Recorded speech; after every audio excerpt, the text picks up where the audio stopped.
Okay, so Merry Christmas. Merry Christmas. This is wonderful. I look forward to this every year, no matter how tired I am at this end of the year. And I just want to welcome you here and thank you for saying I'm going to spend an hour of your evening with us. And so we're happy to have you, and hopefully I will see some of you again before Easter. But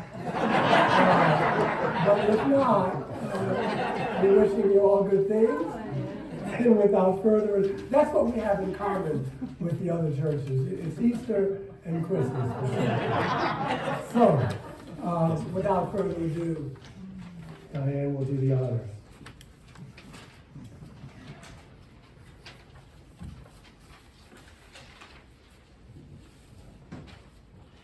These opening words are by Sarah Eileen Lawal.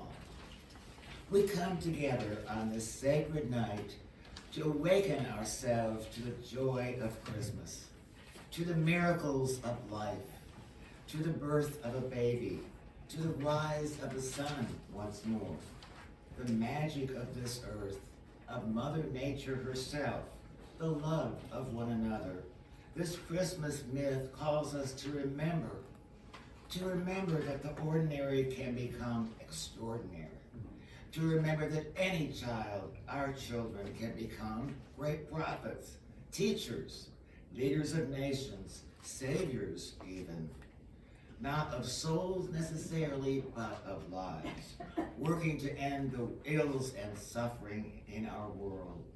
So the challenging thing becomes not to look for miracles, but finding where there isn't one.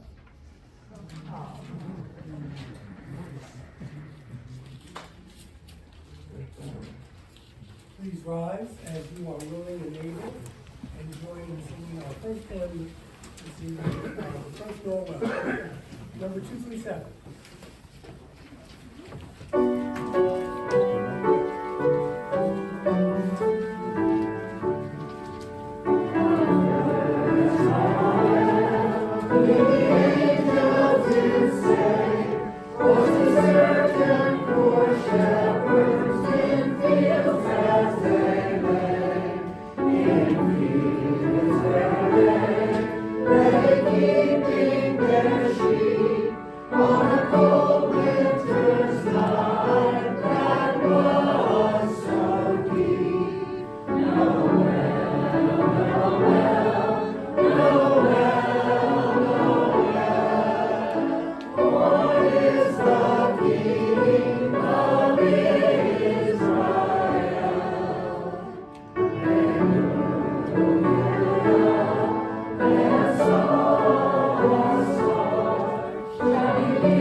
Yeah, why don't you sit down? It's just going to be up, down, up. Yeah. So what you can sit down for this one. Number 231. Angels we have heard on high. Number 231. What we're going to do is, this is Marianne Vale Violas, and she and I are going to play through the whole song once so you can hear the beautiful viola, and then you can start singing after we play through the entire song.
couldn't find another two size candles, but this is for Norm Kowal, and you're not hearing me?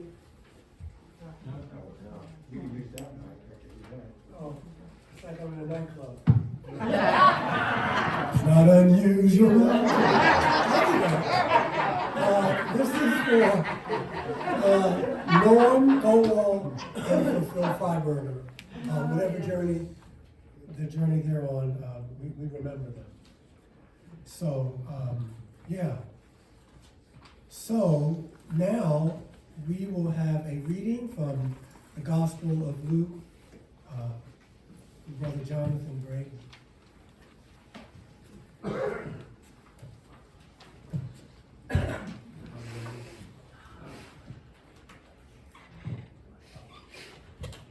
Hello. The birth of Jesus foretold. Luke 1:26-33. In the 6th month, the angel Gabriel was sent by God to a town in Galilee called Nazareth, to a young girl engaged to a man named Joseph, the house of David. The young girl's name was Mary, and he came to her and said, "Greetings, favored one, the Lord is with you. Do not be afraid, Mary, for you have found favor with God. And now you will conceive and bear a son, and you will call his name Jesus. He will be great, and he will be called the Son of the Most High. The Lord God will give to him the throne of his ancestor David. He will rule over the house of Jacob forever, and of his kingdom there will be no end." Now in that region there were shepherds in the fields, keeping watch over their flock by night. And an angel of the Lord stood before them, and the glory of the Lord shone around them, and they were terrified. "Do not be afraid, for see, I bring you good tidings of great joy for all people. To you is born this day in the city of David a Savior, who is the Messiah, the Lord. This will be a sign for you. You will find the child wrapped in bands of cloth and lying in a manger." And suddenly there was with the angel a multitude of heavenly hosts praising God and saying, "Glory to God in the highest heaven, and on earth peace and goodwill to all humanity." When the angels left them, the shepherds said to one another, "Let us go to Bethlehem and see this thing that has taken place, which the Lord has made known to us." But Mary treasured all these words, pondered them in her heart. Amen.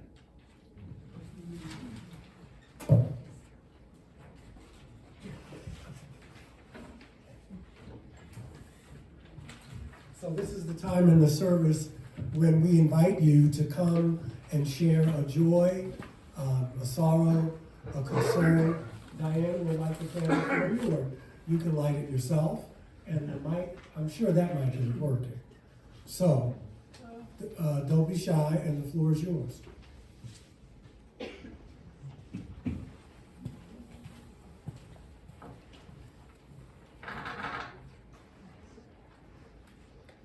Well, first, of course, a candle of joy for tonight, but also a candle of sorrow and compassion. My friend Tom, who was 74 after a long battle with pancreatic cancer, died this morning. And it's his daughter's birthday. For him, it was a great relief and a release. For his family, it's a time of sorrow and compassion and love. Thank you for remembering him.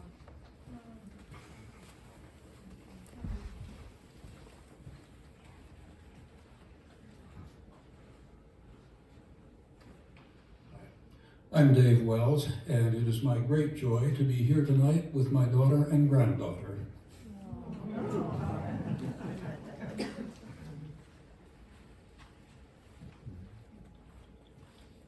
I'm Larry Perlman. It's my great joy to be here tonight with David Wells' daughter and granddaughter. But I also have a concern. Our friend Jennifer Atkinson, that many of you know, she's staying in Mountain Ridge, and she had a fall last night. She's okay, but she spent most of the night in the hospital getting all kinds of tests. She's got a bump on her head and a couple stitches. But fell down again today, went back to the ER. As far as I know, she's okay. I haven't heard a final report yet. But she said she had some pain in her side, so they took her to get her checked out.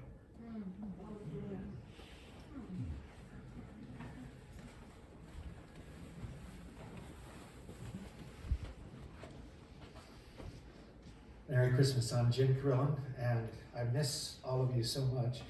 But these days, we're staying home with our 6-month-old foster son, Lucas, who's doing really, really well. Cora helped out while I was in Minnesota last week. I made my annual trek to Minneapolis to see my son, and it was the best trip ever. And he gave me a very valuable Christmas gift. Go blue.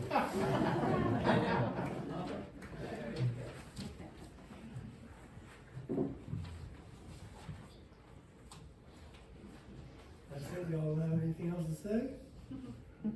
Okay. For those of you who don't, for whatever reason you decided not to come up, we keep you in our thoughts and prayers and in our hearts and minds.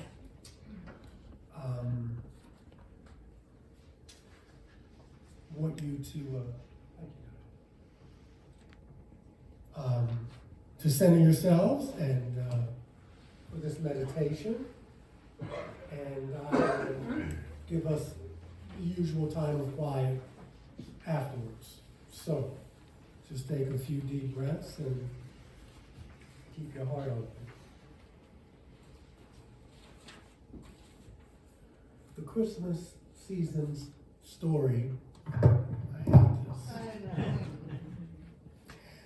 The Christmas season story of stories begins with a trip. Mary and Joseph travel from their home in Nazareth of Galilee to Bethlehem, David's city in the land of Judah. It's a long and arduous journey, and for a man on foot and his wife, who was great with child. But I'd like you to think of this trip as the journey of your own life. Think of what we must leave behind, and think of what we must seek. Although far from home, we are blessed, as Mary and Joseph were blessed. Might we become a family of families, not just here, but in the world. Spirit of life, Spirit of justice and peace, you go before us and we follow after on this grand adventure called life. We leave behind the security of our homes and the cares of our labors, being unsure of the outcome, being a little afraid, a little excited, a little hopeful, but most of all, a little worried. We pack up a few necessities, courage most of all, and then we just go. Yours is a word of promise. Something good will come of this, but we don't know exactly what. We wonder, can I leave the security and the cares of my family for the sake of an unknown gift, a blessing yet to come? Full of questions we go, but we don't go alone. We go alone together. God of Christmas, Spirit of hope, we leave behind all that holds us back from this adventure, the risk of life. We do this for the sake of love, pure and simple. We are young and old together. When we are young, the gifts of courage and wisdom stand before us. And when we are old, the promises of peace and new birth stand beside us. Being now together, this Christmas season, we celebrate the birth of a child, But all births are sacred, whether it's Kandahar, Brooklyn, Black Mountain, Bethlehem. Courage and adventure, love without guile or calculation.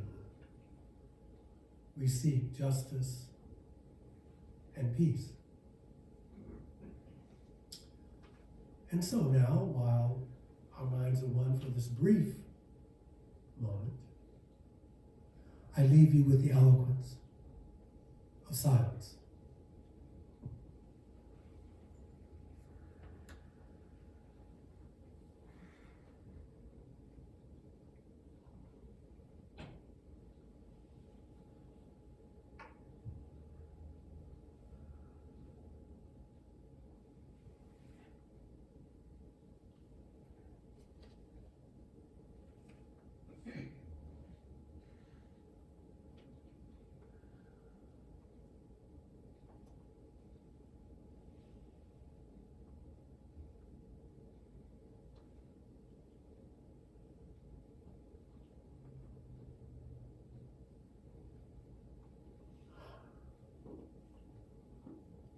And so it is. Please rise as you are willing and able, and join in singing It Came Upon a Midnight Clear, and 224, and after that you can sit down. 244, and you can sit down.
I have some bad jokes for you. We're going to do the next. I want to get some of them out of the way now. And one of them, and see, I didn't write them down.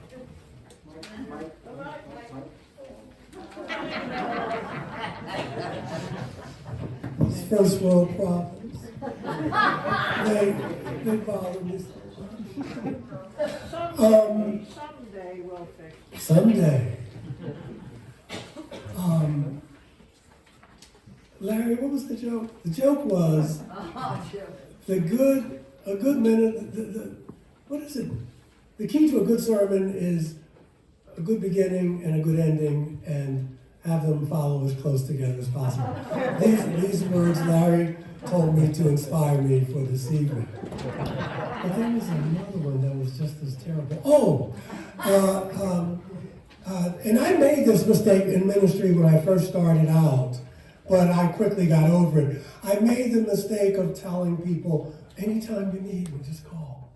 Anytime. And so the joke is that this one woman, she couldn't sleep one night. It was about 3, 4 in the morning, and she called her minister. And the minister first was startled, wanted to make sure everything was okay. And she said, oh, no, I'm fine, I just can't sleep. And he said, oh, well, wow, what can I do for you? She said, preach to me.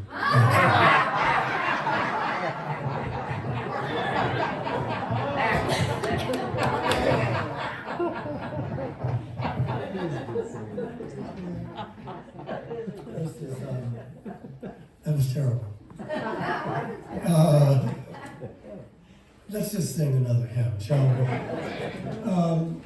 Yeah. Oh, come, Emmanuel. Number 225. You don't have to get up. I mean, not unless you feel it.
Okay, just 3 more.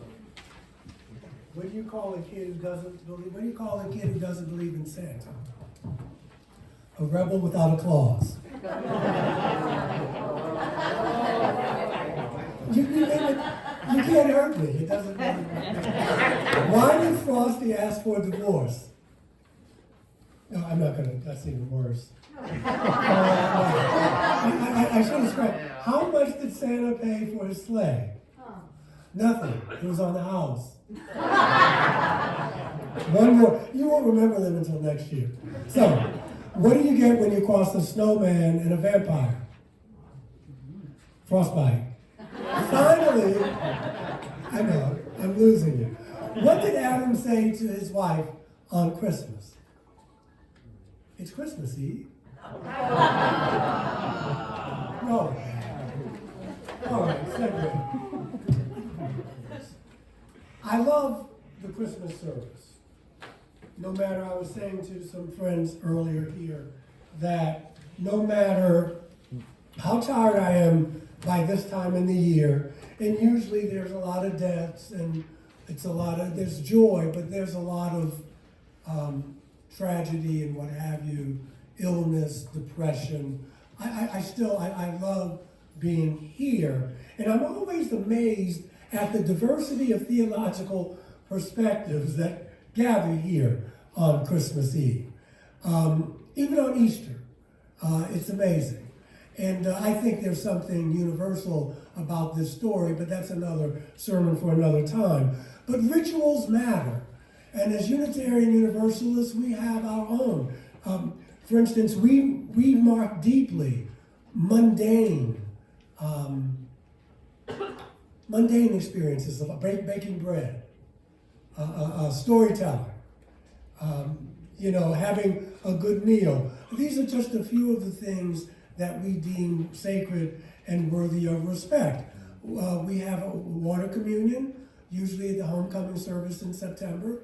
Usually on Easter, we have flower communion. We light chalices with thoughtful and sacred words. And so much is blended together in this yearly celebration of Christmas, right? The pagan practices, traditional Christian doctrines, secular commercialism, and just plain old sentimental schlock. And I just love it all. I do. I love it all, including its solstice beginnings. So when we get to the story of Jesus, we don't really know a lot about Jesus. Not really. I was reading Josephus the other day. That's what I do at home for light reading. He mentions Jesus. He says, there's a telling line. He says, and now for the man Jesus, if we can call him a man. I love that, because it's open to all kinds of things. If we can call him a man. And he goes on and talks about the healings and even mentions a resurrection. What we do know, though, is captured by fragmented stories told by eyewitnesses to other followers in the confusing and traumatic days after his death. The stories were retold and told by his followers after in the community, and were not written down. I mean, Matthew wasn't written until 40 years after his death. The stories contradict one another. They have large discrepancies, holes that even the most learned Christian theologians had trouble grappling with some 2,000 years later. But scholars tell us that there are a few bits and pieces of which we can be reasonably certain.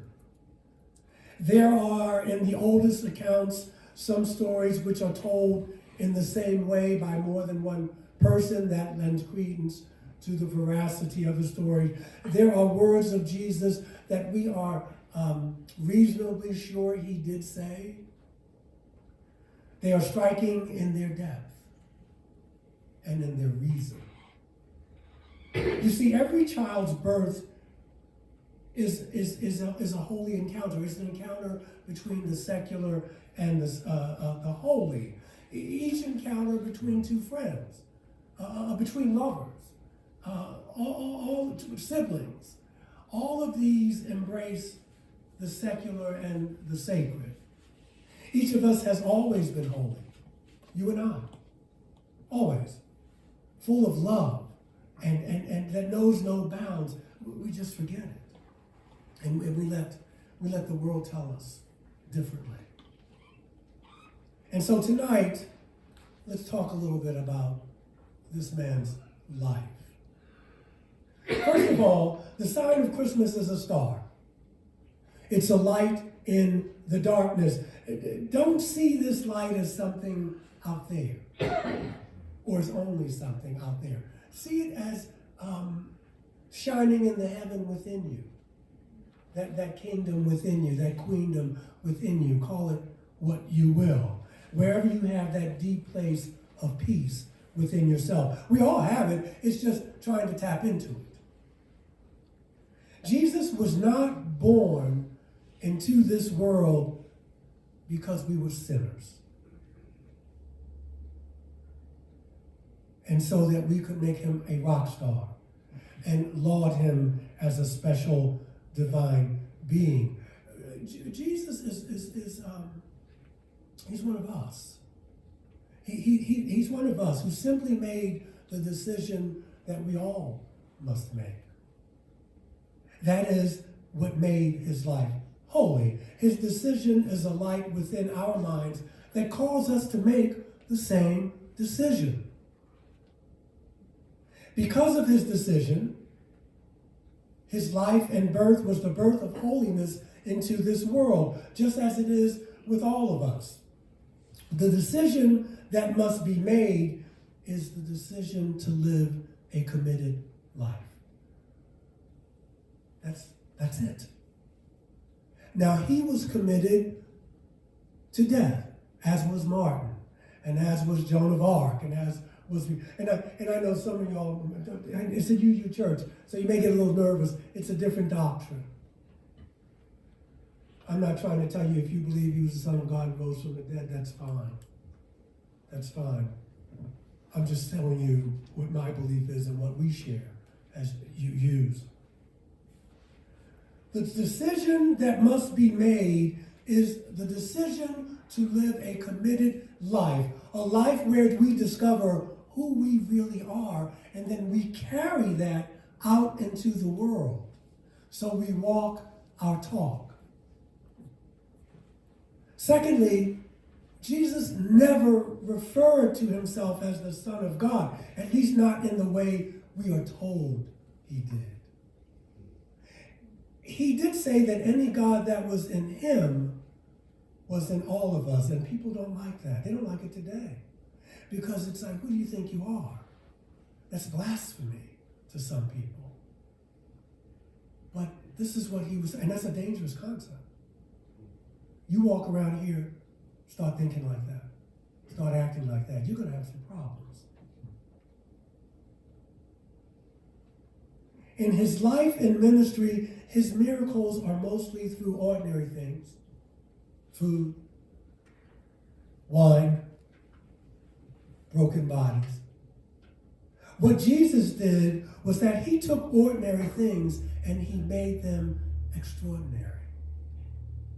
We too can accomplish this.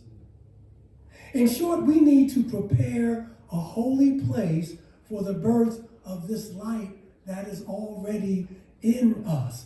You know, this is a strange way to think in the world. And I don't like to use the word, but I will use it. You know, Jesus was an alien to Rome, to the world, to its sights of violence and sounds of war. His life is alien to the battleground of our ego's thoughts. We need to prepare a place in us that mirrors the light within and provide it with a nurturing environment. Now, you know, there are many ways to do this. We prepare this place by what? By giving up our hate and by releasing all of our demands on our brothers and sisters. We prepare it by clearing a space in our mind that is totally empty and quiet, receptive, expectant. We prepare it by fully entering the present moment.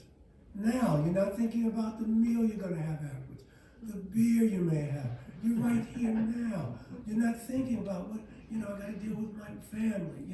You're right here, right now. I hope you are.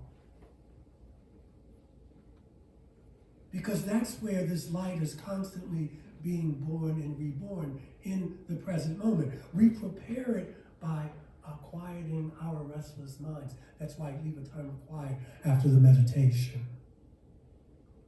We may enter this quiet in the privacy of our own mind. We may enter it by joining with another brother and sister in mutual forgiveness. Either way, this is how we make the season holy. Either way, this is how we get back to what may have been going on at the first Christmas. Through the work of our hands and hearts and from the assistance of the boundless love that we all possess, yes, hits your heart, doesn't it? You're full of love.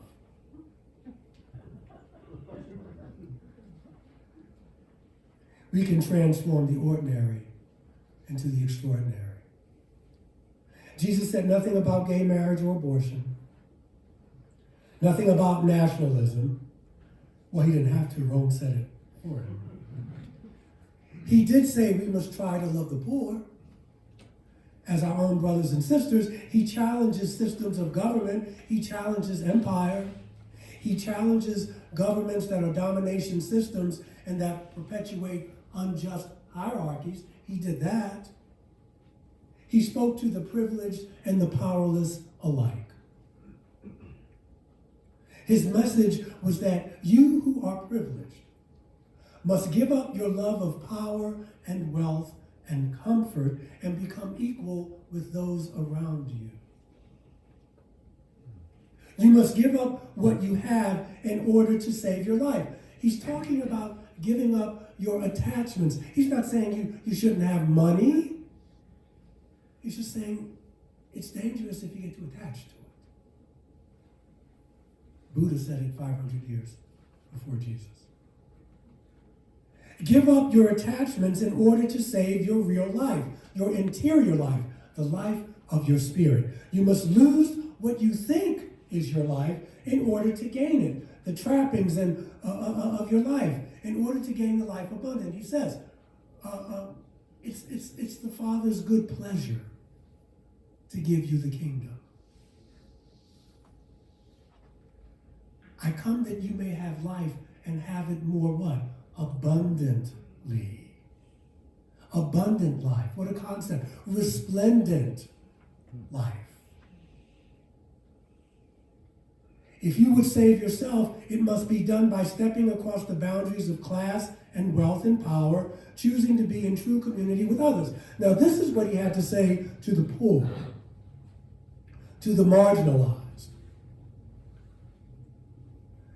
You who are poor and outcast, you who stand and are forced to the margins of society, you must declare yourselves as worthy. You must declare your life as worthy, as essential. See, it took a virus, remember, who's essential? It took a virus to wake us up to that. Now I think we've forgotten it as a society. But we did wake up for a few minutes. You must declare to the powers that be and the principalities around you, I'm not simply an object or a thing to be cast off. I am not disposable. I am not your workforce to be exploited. I am not expendable in your wars. I am more than a consumer or a cog in a machine. I am a child of God, or the multiverse, or the universe, or the force, or whatever you feel like calling it. Jesus taught that there is a light within each of us, a light that cannot be put out unless we allow it. We each have that light. But if we put it under a bushel, it will diminish. If we allow it to be dimmed by hate of others and our own, it will simply go out. If we smother it, it will go out. If we allow ourselves to lose our hope, our light will flicker out. But if we just cup our hands, around the light and encourage it, we will fuel it. It will grow with the fuel of love. And that light is our birthright. It is in you. No one gives it. No one takes it away. You are born with this light. And people like Jesus and Buddha and all these other avatars and ascended masters and saints and what have you, they were just so evolved and so fully enlightened that their light still comes across to us 2,000, 5,000 years later. We're still talking about these folks. At times when the darkness overwhelms us and seems that it will overtake us, we have to look to the light of others. It doesn't have to be them, it could be each other in this room. Perhaps the light will remind us of the invincible summer that resides in each and every one of us. So we need to be reminded, and I'm doing it now, because I need it too, to be reminded of from time to time of this incredible light, this spark of the divine. That's what the Christmas message means to me. What it means to you, think about it. It could be just getting together. Someone told me that I'm not really a Christian, but I like the fellowship. That's good enough. That's good enough. The poet Wendell Berry tells us that when a man or woman of peace is killed or dies, they give off a light. A light so bright that others may see it. A light so bright that others can walk their path by it. It's a bright light. A light that lasts and travels down the road of time through the centuries. We give thanks for this light this evening. For we too, we can just strip away the pettiness of our egos. At least try. You can't do it every day, but at least try. The petty egos, the masks we wear, the false selves that we carry with us. And we can become people of the light. We can become those who walk in the light and the light of peace and justice and mercy and forgiveness. Mm-hmm. So be of good cheer. There are always lights when you think there is darkness. And may it always be so. This night and all the nights to come, I'm wishing you a Merry Christmas and a wonderful New Year. A Merry everything and a happy always. And I'm glad y'all came out tonight. Okay? So let's wrap this thing up. Let's wrap it up. All righty. I'm going to ask you to sit for this. Deck the halls. But for closing, I want you to stand for Silent Night. I mean, do what you want. Just sit. Okay. 2:35. Deck the halls.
like last time, Mary Ann and I are gonna play through Silent Night while you get the candles all shared, and then you can sing. Where's the fire extinguisher? I know where it is.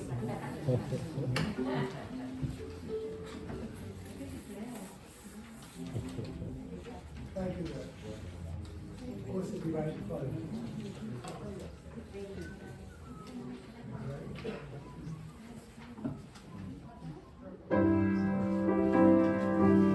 Would you please rise? Do it.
When the songs of angels is stilled,